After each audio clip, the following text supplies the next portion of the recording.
Hey guys, welcome back to my videos. Today I'm going to be doing What If Naruto Was a Senju Part 2. If you guys are new, remember to subscribe and get this video to 5 likes for the next part. Well, let's get on to the story.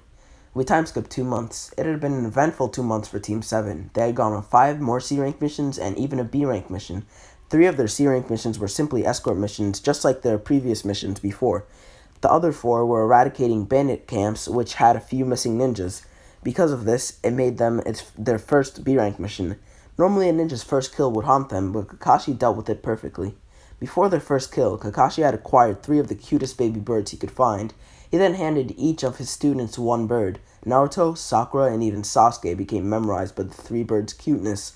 They knew that they wouldn't want anything to ever harm them. They were theirs forever.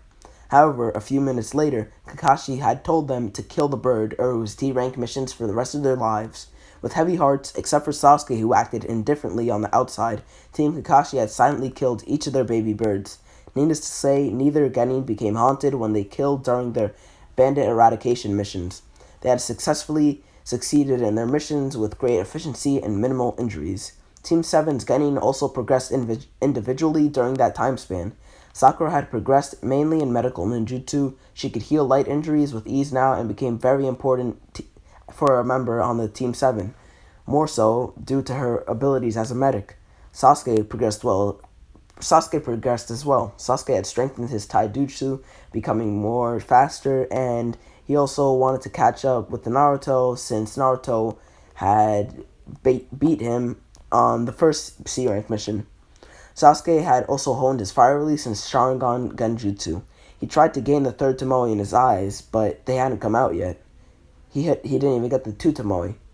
Naruto had done amazing in the 2 months. Tenzo, also known as Yamato, had finally made contact with him and Team 7 because he came back from a mission in the wave. As a result, he taught Naruto the jutsu that made Hashirama so great. 10th Edict of Enlightenment, the power to tame tailed beasts. The technique used the power of Mugidan to forcibly suppress a tailed beast's power. Tenzo showed Naruto the jutsu for whenever he came across another Jinchuriki or Biju. Naruto had learned the jutsu by the end of the first month and was only getting better at it. Not only had he learned that jutsu, Naruto's speed at using the Shunsui had finally reached an uncomprehendable level. He had gotten so fast that you wouldn't even be able to see it. Kakashi knew his team was easily Chunin exam material. Naruto was a surefire Chunin, maybe Jonin for that matter. Sasuke was at least a Chunin as well. It takes some luck for Sakura, but he was positive that all of them could pass. As a result, his team received recommendations for the exams tomorrow, several hours later. After receiving his form from Kakashi, Naruto decided to eat at his favorite restaurant after filling on ramen. Naruto then later walked home as he slightly chuckled and looked at a perfectly square rock with 2 eyes on it. Upon recognizing the chakra signature and sensing 2 more within it, Naruto decided to talk to his followers. "Come on, Konohamaru, I know you can do better than that," Naruto said as he finished. The rock came flying off a huge plume of smoke, billowing it. As it cleared, it revealed Konohamaru and 2 other children his age. The 3rd kid to Konohamaru's right was short and had brown hair and black eyes. He wore round glasses and had an ever-present drip of snot from his nose. He wore a simple blue t-shirt that zipped up the middle and a pair of brown pants, along with sandals and a pair of blue wristbands to represent his membership in the Konohamaru Ninja Squad.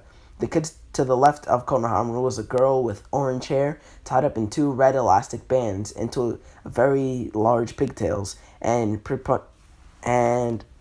had blush on her cheeks. She also wore a red tank top over a pink t-shirt laid at the bottom, and her pants were gray as she wore the traditional ninja sandals.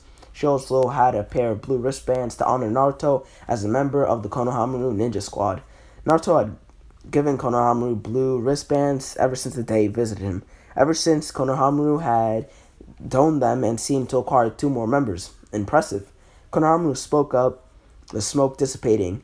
"Told you he was amazing. Guys, this is Naruto. Boss, this is Udon and Mogi. We are the Konohamaru Ninja Squad," finished Konohamaru with a pose of authority. "Hi, I'm Mogi. It's nice to meet you, Naruto-sama. Konohamaru has told us great things about you," said Mogi with a smile and a deeper blush as she noticed Naruto smiling back. He's hunky, thought Mogi, looking down at Naruto. I'm Udon. It's nice to meet you. Oh no, I screwed up, said Udon, ashamed that was the first time he was talking to Naruto.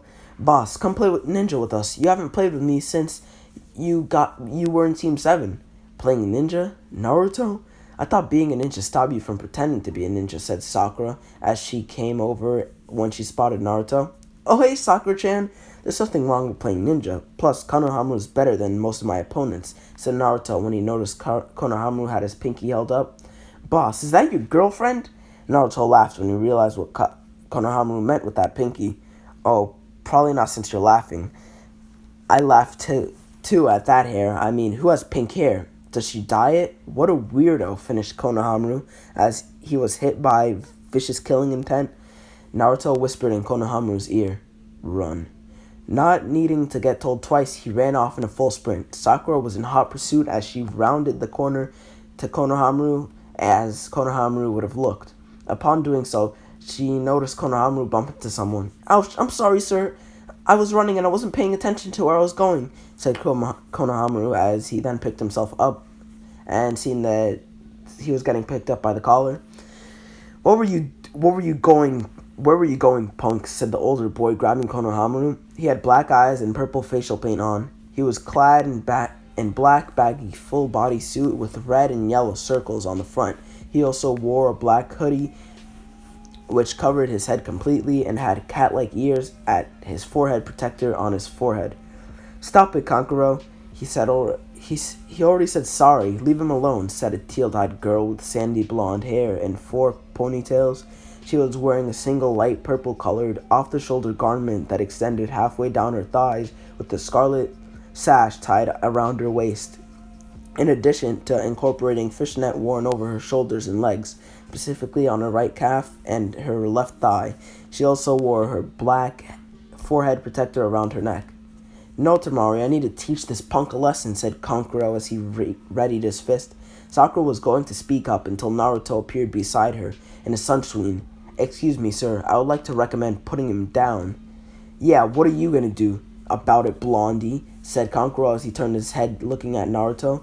Naruto gasped as he said, "Oh, I'm sorry, miss, I thought you were a boy at first." Tamari chuckled slightly as Kankuro blurted out, "What are you talking about? I'm a guy."